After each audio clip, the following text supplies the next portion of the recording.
नमस्कार, मैं हूं विनय सिंह। आपका बहुत बहुत स्वागत है। आज हम विश्लेषण करेंगे मुख्यमंत्री के सबसे ताज़ा भाषण का, जिसमें उन्होंने सीधे तौर पर कहा है कि जितनी नौकरी होगी उतनी ना देंगे, उससे ज़्यादा कहां से देंगे। ये आपको समझना चाहिए। नौकरी मांगते समय सोचना चाहिए कि हम क्या मांग रहे हैं और किससे मांग रहे हैं। मुख्यमंत्री ने आज बल दिया कि ग्रामीण क्षेत्र के युवक युवती, खास करके जो लोग रूरल एरिया में रह रहे हैं, वो मुर्गी पाले, बकरी पाले, इसके अलावा टेंट का बिजनेस कर ले, दुकान खोले, तरह तरह के दुकान खोले, सुअर पालन कर ले, बस चला ले, ऑटो चला ले। आज उन्होंने कहा कि नौकरी तो इतना ज़्यादा है। उन्होंने ये भी कहा कि कितना शर्म का बात है कि झारखंड में अंडा, मुर्गी, मछली बाहर से आता है। अगर इसकी हम झारखंड में ही मछली पालन करें, झारखंड में ही मुर्गी पालन करें, झारखंड में ही सारी कुछ करें, तो यहाँ का पैसा नहीं रुकेगा और उससे झारखंड की इकोनॉमी बेहतर हो जाएगी। उन्होंने भाड़ा गाड़ी चलाने की भी बात की। उन्होंने कहा कि इसके लिए सिलाई मशीन के भी काम कर सकते हैं। छड़ गिट्टी बेचिए, आपके पास कई सारे ऑप्शंस हैं। ये सारे ऑप्शंस को छोड़ करके आप तमाम लोग पशुधन के माध्यम से भी अपना आय को वृद्धि कर सकते हैं, अपनी आमदनी बढ़ा सकते हैं। आप मुर्गी पालन कीजिए, बकरी पालन कीजिए। गांव देहात का लोग तो करता ही है ये काम, और लोग खाता भी है। आज के दिन में भी मांस मछली लोग खाता है, और आज यहाँ इस राज्य में मांस मछली अंडा दूसरे राज्य से लाना पड़ता है। अजीब हालत। बताओ, दूसरा राज्य से हम लोग बकरी लाते हैं, मछली लाते हैं, अंडा लाते हैं, और यहाँ का आमदनी दूसरे राज्य में चला जाता है। क्या है, हमारा गांव का देहात का लोग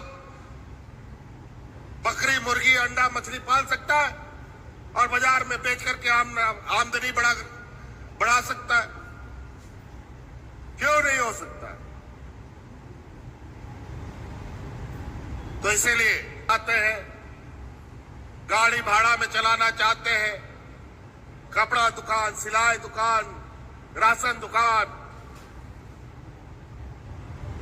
छड़ गिट्टी सीमेंट का दुकान, जो भी चलाना चाहते हैं, इसके लिए सरकार आपको पैसा दे रही है। जानवर पालना चाहते हैं, गाय, मुर्गी, बकरी, सुअर, सब सरकार दे रही है।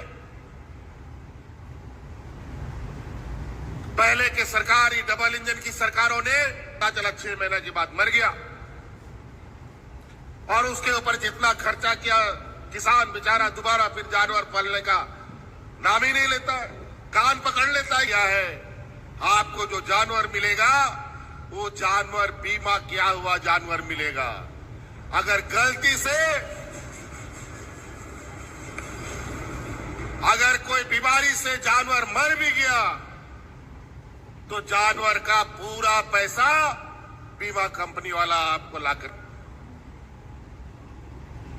और रिक्त पदों पर नौकरियां दे रहे हैं।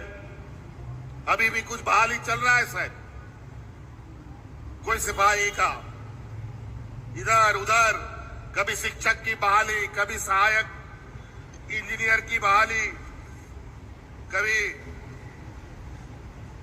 पारा शिक्षक, पंचायत सचिवों की बहाली, वैज्ञानिकों की बहाली, प्रोजेक्ट भवन में कर्मचारियों की बहाली, तरह तरह की बहालियां हैं हम लोगों ने निकाली। अभी सिपाही लोग की भी बहाली निकलने वाली है। उत्पाद सिपाही का भी बहाली, वन रक्षी का बहाली। लेकिन क्या करेंगे, राज्य सरकार भी कितना बहाली देगा? जितना खाली पद होगा उतना ही न देगा।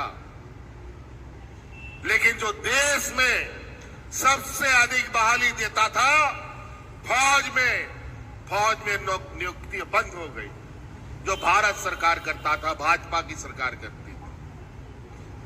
जहां सबसे अधिक बहाली होती थी कोल इंडिया में, वो बंद हो गया भारत सरकार के द्वारा।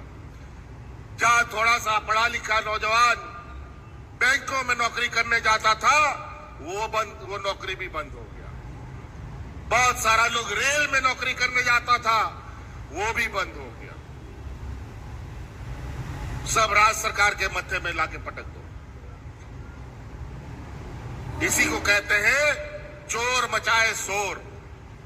देश की सारी संपत्ति व्यापारियों के हाथ में बेच दिया। तो सीधे तौर पर मुख्यमंत्री ने कहा है कि इस पर बीजेपी से सवाल पूछना चाहिए कि 1 साल में 2 करोड़ नौकरी का वादा किया था, रेलवे ठप पड़ा हुआ है, कोल इंडिया ठप पड़ा हुआ है, इसके अलावा सेंट्रल गवर्नमेंट में बैंकिंग सिस्टम भी ठप है, यानी कि जहां जहां पर नौकरी के आसार थे उसे शून्य कर दिया है और वो जिम्मेवारी भी राज्य सरकार के कंधों पर डाल दिया है। इसलिए यहाँ के तमाम स्टूडेंट को केंद्र सरकार के खिलाफ आवाज उठाना चाहिए। उन्होंने ये भी कहा कि हाल में SC/ST वाले मामले पर पूरा देश में भारत बंद हुआ तो उनको कैसा लगा, क्योंकि वो नहीं चाहते कि दलित का बेटा और बेटी आगे बढ़े, उनको वो रोकना चाहते हैं। जाहिर सी चीज है कि झारखंड में नौकरी नहीं है और स्टूडेंट नौकरी लेना चाहते हैं, इसे लेकर भारी बवाल मचा हुआ है। आज हेमंत सोरेन ने कहा कि उन्होंने कई नियुक्ति तो करा दिया है, लेकिन अब देखना होगा कि क्या जैसे से CGL वो करवा पाते हैं, क्योंकि आज भी बहुत सारी नियुक्ति का नाम लिया, CGL का नाम आज फिर से एक बार भूल गए। 15 अगस्त को भी ऐसा ही हुआ था, आज फिर से हुआ। क्या CGL हो करके रहेगा?